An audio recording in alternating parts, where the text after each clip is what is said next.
of Fashion Week that is leading up to the Brunch Couture Spring Fashion Show this Saturday at the Lansing Mall. It's going to be so much fun, but fashion is more than clothes. It's all about kind of, from top to bottom. And of course, when we talk about the top, we're talking about makeup, which is why we have a makeup artist, India, joining us in Studio 10. Welcome. Thank you so much for having me. Yes, we're so excited to have you. She's going to give us some tips because makeup can be intimidating for a lot of us. So before we dive into some tips, though, what kind of got you into the makeup industry? Yeah, so growing up, I always loved art classes, and so I kind of think of makeup as painting on your face as well. I've been into it since middle school. I went through some crazy eyebrow phases myself. I feel like we all did. Yeah, if you hadn't been through it, Yes. But I've grown from there, and I began to practice on Family and Friends in undergrad, and I recently reconnected with it, and it's just made me realize how much I love the art of makeup and just connecting with other people. So yeah, no, it's funny that you say that about it is kind of like painting because you have actual brushes.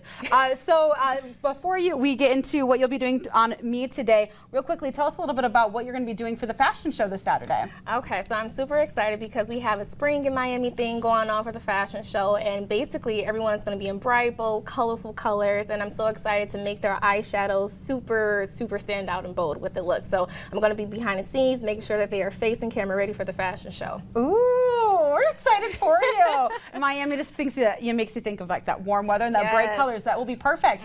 All right, so why don't we begin you doing some makeup on me, kind of elevating my look. Okay. I kind of did basics today for the show, so I'm going to let you kind of take the mic and tell us a little bit about what you'll be doing today. It sounds like blush and lips. Blush and lips. So I'm going to be honest, I used to never include blush into my full routine, but now I feel like it really brings the full look together if you want a more radiant, dewy type of look. So we're going to add a little bit of that to your cheeks and a little bit of oil to hydrate your lips, okay? All right, I love it. Okay.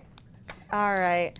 So for the blush, you're using powder? I am using powder. It is by Milani. I sometimes use cream or liquid blushes. They add a little bit more color, but I'm going to do just a little bit so that it doesn't stand out too much for you. Okay. All right. Do I smile when I do this? I don't. You actually don't have to. A lot of people think the old school way is to smile, but sometimes I can kind of drag your face down a little bit. Okay. So you can say it just like how you are, and I'll just add just a little bit.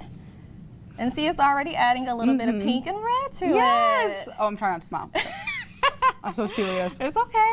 It feels so good, and it makes you, oh my gosh, it doesn't tickle. It's so nice. And so with the blush, I actually like to apply a little bit under the eye and into the hairline as well, just so that it creates a more flush look. Okay. Yeah. Oh my gosh. Yeah, you know what? I always kind of do it here. I never thought about doing it up.